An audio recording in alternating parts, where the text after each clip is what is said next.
Well, we're back in the kitchen and we are making what I would consider to be like a classic.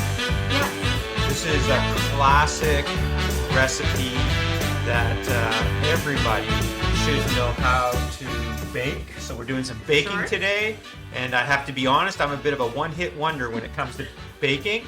And I'm known for one thing and one thing only, and it's probably just because that's all I make and that's all I talk about. So today, Instead of banana bread, we are going to make chocolate chip cookies as a part of our What's for Dinner challenge. And so we've been here at DBC, we've been trying to encourage you all and anybody that will be encouraged by it to spend some meaningful time, maybe in the kitchen, but more importantly around the table.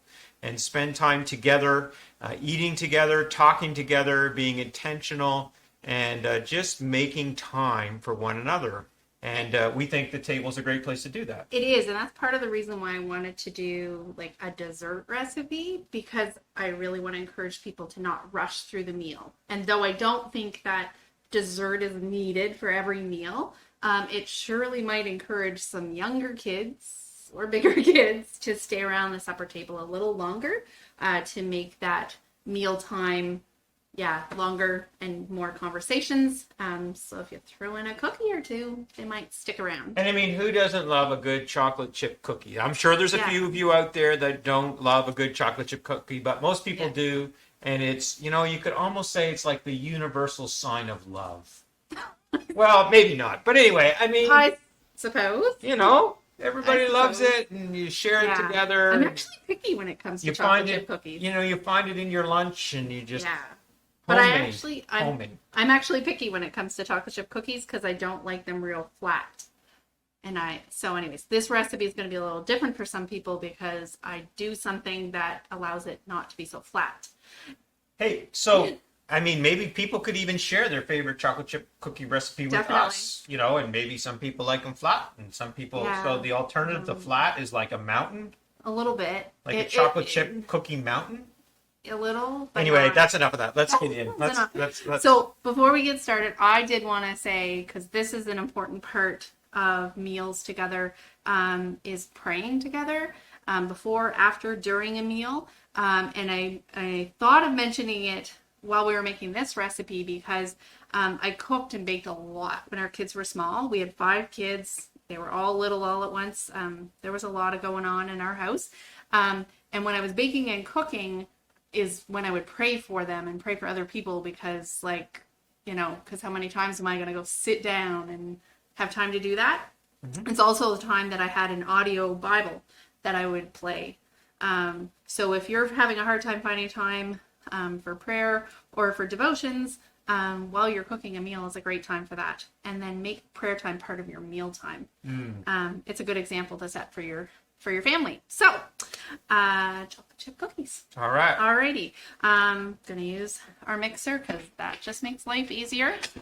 And I've come to learn that this is the most important power tool in the kitchen. It is in my kitchen. So Peter and the kids, Peter bought this for me probably 10, 12 years ago. Sure. And I was losing strength in my arm. My shoulder had some injury. So anyways, this has made me still be able to bake a whole lot. So in here I have 3 blocks of butter, or margarine actually. Each one is half a cup.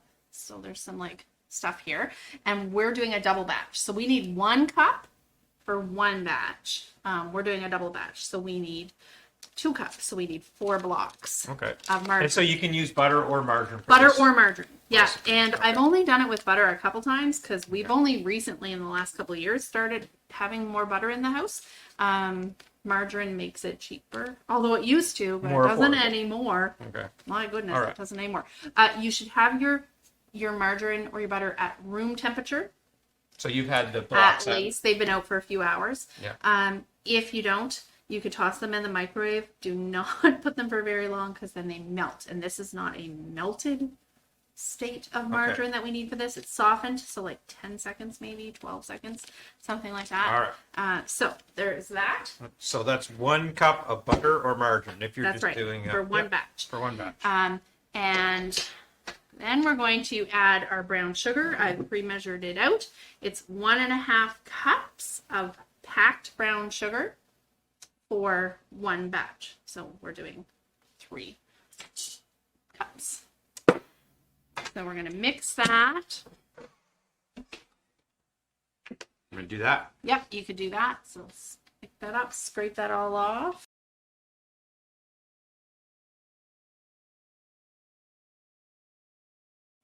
Okay, so when you're making cookies. Do I need to scrape this off the side too? Yeah. So when you're making cookies, you do your dry ingredients and your wet ingredients separately, and then you combine them. And you combined your dry into your wet when it's time to combine. So wet is our I know brown sugar isn't wet, but it's mixed in with the margarine. And then we're going to add the eggs to that. And then we're going to add the vanilla. I was going to say vinegar. It's not vinegar. It's vanilla.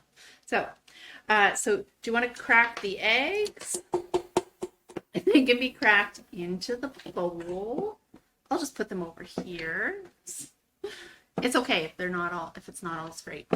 So you want these in the bowl? Into the bowl. Have you seen the previous episode or the other episode? If you saw the biscuits, making biscuits. But the biscuits are great. I mean, we actually haven't tried them, but they're great. So you need, for this recipe, you need 2 eggs for one batch. We're doing a double batch, so we get 4 eggs. We buy farm eggs now, which is awesome. They get delivered to our door. It's amazing. Yeah. Shout out to the farmers. Yeah, we really enjoy Where all it. eggs come from, actually, the farmers, Yes. but local They do. local farmers. They do. You want me to? Yeah, just kind of mix it up. So funny, when I was a kid, we used to get milk delivered We had a milk box to our door, Yeah. and so we put a little sign out, Yeah, and the milk yeah. person would know to stop. But where do But they now live? they don't. Just on the step. Now they don't deliver milk, I don't think, to homes. But now we're getting our eggs. We delivered. get our eggs delivered. So So- we actually had a milk box, and near our entryway, like in our entryway, there was like this box that you'd open inside, and there was like a little cubby, and then it opened to the outside, and the milkman, we called him the milkman, I don't know if he was a man or not, but and he'd put the milk in there, and he'd ring the doorbell to let us know the milk was there. Cool. I feel old. All right. I feel old. No comment. Okay, All so you can add the eggs to the butter sugar mixture. So you want to set that down to mix that. Set it down. There. Okay, so we'll turn that on. While that is mixing, sometimes that's what I do is just add the vanilla while it's mixing, because why would I take the time to open that back up and do the whole kind of thing? Yeah, it is. So I have 1 teaspoon of vanilla. I am not using pure vanilla right now because it has been wildly expensive for the last few years. I'm using Baker's flavored extract, but I do have vanilla, pure vanilla now. Again. Alrighty, so that's about good enough. I would do all the scraping again, and while you're scraping, I'll do the dry ingredients. So I'm going to use a separate bowl to do our dry ingredients. One batch is 2 cups of all-purpose flour. Do you know what the difference is? Sorry, I was focusing on the scraping. So can you repeat those 2 instructions? cups of all-purpose flour. 2 cups of all-purpose flour. Yeah, you can use like there's there's flour out there that is like especially for baking. It's like pre-sifted or something, and it's like for cakes and stuff. I've never used it. Okay. And I've also never tried this recipe with like whole wheat flour. But I think you could definitely do that. What about Probably for half and half. gluten-free farmers? This recipe would not be good for them, and I don't know what would happen with the amounts. Right. I've never tried to do gluten-free. We have gluten-free flour here, but I've never tried it. So if somebody wants to post or share a really good gluten-free chocolate chip recipe, So 2 cups of flour for one batch, And so we're doing a double batch. So I have 4 cups of flour in here. Need half a teaspoon of salt. And Oh, you're going to do the hand I'm thing going to do again. the hand thing again. So It's okay, friends. It's okay. If you need to measure it out, you measure it out. It's just in there. So half a teaspoon of salt. So 1 teaspoon for the full batch or for the double batch. Just gonna mix that together. 1 teaspoon of baking soda. So this is soda. We use powder for the biscuit. Oh. This is baking soda. Yeah. Yeah. Excellent. So 1 teaspoon of that. Just toss that together. And then this is the difference that some people would not do in their recipe is cornstarch. So cornstarch is going to keep its shape, make the cookie keep its shape. It's not going to flatten right out. Okay. That's That's kind of what thing. cornstarch does. In this recipe, that's what it does. So a 1/4 cup of cornstarch per batch. So we've got a 1/2 cup there. And I'm just going to mix that all together. I don't know why I like using forks. I think it just kind of goes through better. Anyways, so now this can be added to that. Okay. Do that. Now, so there is a little trick. If you find this gets in the way, Take it out. take the paddle out. Ooh, that's a... Big trick. Oops. And then put it on your husband's arm. It's raw eggs, so don't lick it. No eating cookie dough with raw eggs in it. Whoops. Okay. So if you're just using a bowl, you would start mixing it in with a spoon or a spatula or something. Because I'm using a mixer, I'm going to start a little low. And I'm going to kind of like sort of mix it. I'm not going to totally combine it. But I'm going to like start that process and then add the chocolate chips and then continue mixing. Okay. Now, the recipe calls for 2 cups of semi-sweet chocolate chips. I prefer a mixture of semi-sweet and milk chocolate. You could even use white chocolate and add all of it in. You could throw in some nuts if you want to. I see you have on the recipe, you have a measurement. I have a measurement of 1.5 to 2 cups. Yeah. Because the bag, this is a full bag, and to the rim would be 2 cups, and it's about 1 3/4 cup. And this one's a little bit more than 1 3/4 cup. So I'm not going to worry about that. I'm not going to open up another bag and throw in some more chocolate chips. So if you want to toss those chocolate chips in there. Mm-hmm.